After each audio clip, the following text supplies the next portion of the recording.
The next thing that we are going to discuss is shale gas, or also known as hydraulic fracturing.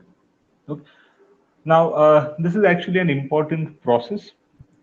Questions have been asked, and there's a possibility that questions may all even be asked in your mains or even in your prelims, or based on this concept of what is shale gas or what is hydraulic fracturing.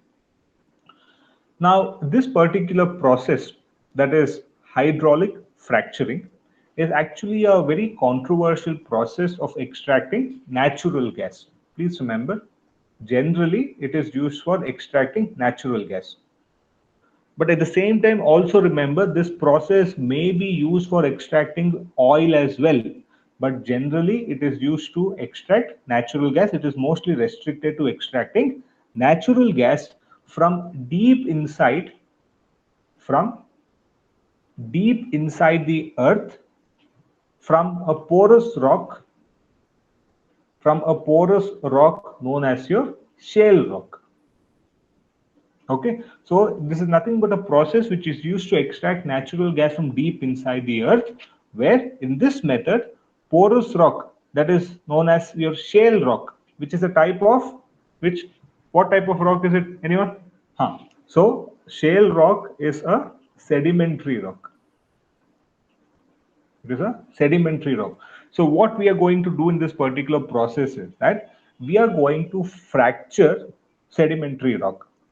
And once we fracture or break the sedimentary rock, we are going to extract the natural gas which is trapped inside this shale rock. So, since we are extracting natural gas trapped inside shale rock, this natural gas extracted by this process of hydraulic fracturing is known as shale gas. So, what is shale gas? Shale gas is nothing but natural gas, that is your CH4 methane, which has been extracted from shale rock through hydraulic fracturing, hence the name shale gas. Okay, see, this particular technique has been known to us since many decades, but this particular technique has been put into use only in the last 10 to 20 years, or in the last few decades, especially in North America, because conventional sources of natural gases have been exhausted, and hence it is required for us to dig deeper and deeper, mine deeper and deeper to extract natural gas. Okay, so I'll just try and explain what is this process of hydraulic fracturing. Imagine, according to this particular diagram, this region is your shale rock.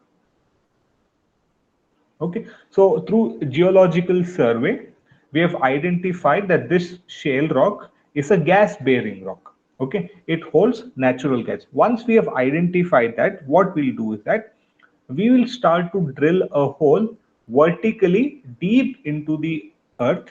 We will first drill a hole vertically deep into the earth until we reach the gas bearing rocks. Usually it will be up to around 3 kilometers. So we'll have to dig 3 kilometers, 3000 meters into the earth until we reach the gas bearing rocks. Once we reach the gas bearing rocks, as you can see in this diagram, once we reach the gas bearing rocks, we will now start to drill a horizontal hole. You can see here, we will start to drill a horizontal. We came vertically like this, and now we are moving horizontally in this direction. We will start to drill a horizontal hole through the gas bearing rock. Once we drill a hole vertically and then horizontally through the gas bearing rock, we will remove the drill bit. And once the drill bit is removed, what we will do is that we will insert a casing. We will insert a metal casing like this. This is the hole. We are inserting a metal casing all the way. What is the purpose of inserting the metal casing? we are inserting the metal casing into the hole so as to prevent the hole from collapsing. So you can see here, we are drilling a hole 3000 meters into earth. So there's so much of layers of mass earth above it. So what will happen? This hole will collapse, the hole will get closed. In order to prevent the hole from collapsing or closing, we will insert a metal casing, which I've marked in yellow color. Okay, this is nothing but to prevent the hole from closing.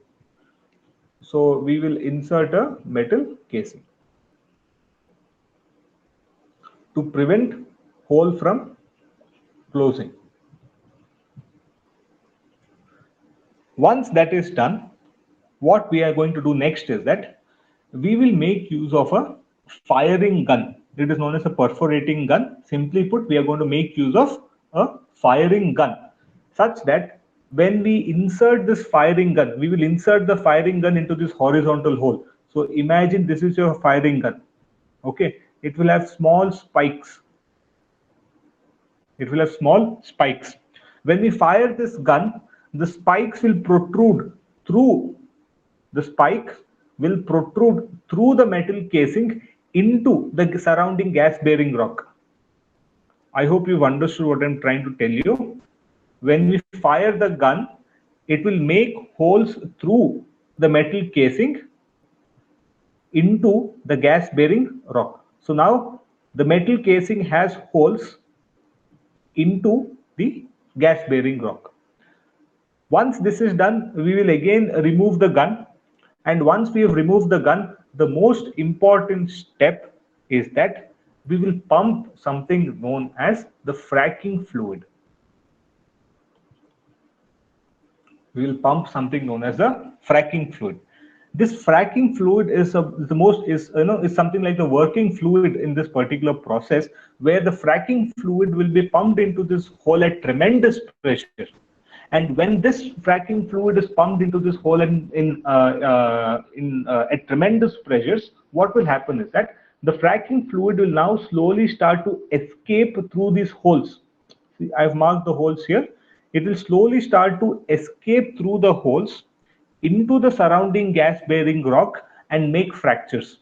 It will start to crack the rock. It will start to crack the rock. Okay, once the fracking fluid is successful in cracking the rock surrounding the hole, surrounding this hole, the fracking fluid is pumped back out. Once the fracking fluid is pumped back out, what will happen is that due to this fracturing, all the shale gas, that is natural gas which is trapped inside the rocks, it will now start to escape. The gas being very light, it will easily rise up to the surface, where at the surface here, it will be collected. And that natural gas can be used for producing energy.